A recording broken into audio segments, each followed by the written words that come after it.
L'insuffisance surrénale est une panne des surrénales. C'est une maladie rare qui affecte 5 personnes sur 10 000. Le terme d'insuffisance surrénale regroupe de multiples maladies que l'on peut séparer en 2 grands types selon l'origine de la panne. Lorsque l'origine de la panne est au niveau des surrénales elles-mêmes, on parle d'insuffisance surrénale primaire. La cause la plus fréquente est chez l'enfant l'hyperplasie congénitale des surrénales et chez l'adulte la maladie d'Addison auto-immune. Lorsque la cause de la panne est au niveau de l'hypophyse, on parle alors d'insuffisance corticotrope. Elle peut être due à des médicaments, des tumeurs, des chirurgies et bien d'autres causes.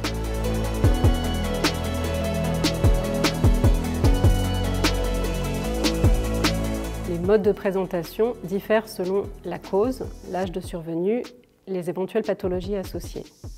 Les formes sévères d'hyperplasie congénitale des surrénales sont dépistées dans les premiers jours de vie. Chez les adultes atteints de maladie d'Addison ou d'insuffisance corticotrope, malheureusement, le diagnostic n'est souvent évoqué qu'après plusieurs semaines ou mois de manifestations associant une fatigue, des troubles digestifs, un amaigrissement, une hypotension, des douleurs. Dans la maladie d'Addison, 2 éléments doivent attirer l'attention, une consommation exagérée de sel et un teint anormalement bronzé. Le teint bronzé est à l'origine du nom de maladie bronzée donné par le docteur Addison au XIXe siècle lorsqu'il a décrit cette maladie pour la première fois.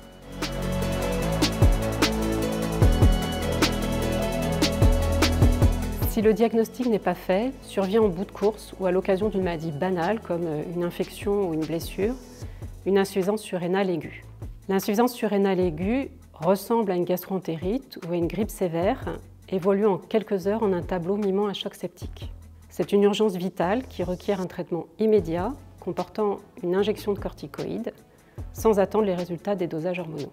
Devant des manifestations non spécifiques, la suspicion d'insuffisance surrénale doit s'appuyer sur un contexte particulier du patient, par exemple un terrain auto-immun pour la maladie d'Addison auto-immune, une corticothérapie ou une immunothérapie pour certaines insuffisances corticotropes.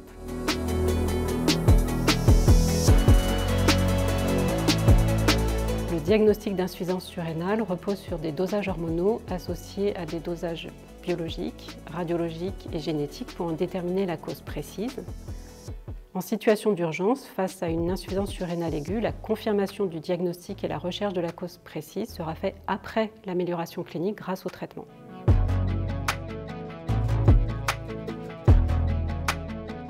Le traitement consiste à remplacer les hormones manquantes. Elles diffèrent selon la cause de la panne. Dans l'insuffisance surrénale primaire, il faut remplacer le cortisol et l'aldostérone. Dans l'insuffisance corticotrope, il faut remplacer le cortisol. Le traitement doit être pris tous les jours sans interruption. De plus, il faut savoir l'augmenter face à des situations à risque comme des maladies, une anesthésie ou une chirurgie.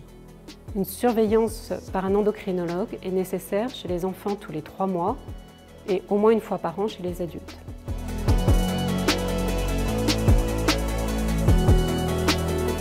Une insuffisance surrénalienne aiguë peut survenir si le traitement est interrompu ou s'il n'est pas augmenté correctement dans certaines situations.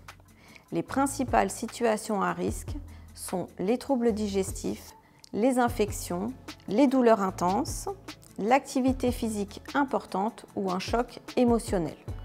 Dans ces cas-là, le patient doit immédiatement prendre plus de comprimés. En cas de vomissements répétés ou diarrhée répétée, il devra alors faire une injection. Cette injection pourra également être faite par un membre de son entourage si le patient présente des troubles de la conscience ou s'il n'est pas en état de faire lui-même son injection.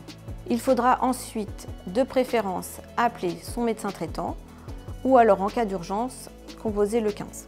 En cas d'anesthésie ou d'intervention chirurgicale, un protocole particulier sera mis en place par l'équipe médicale.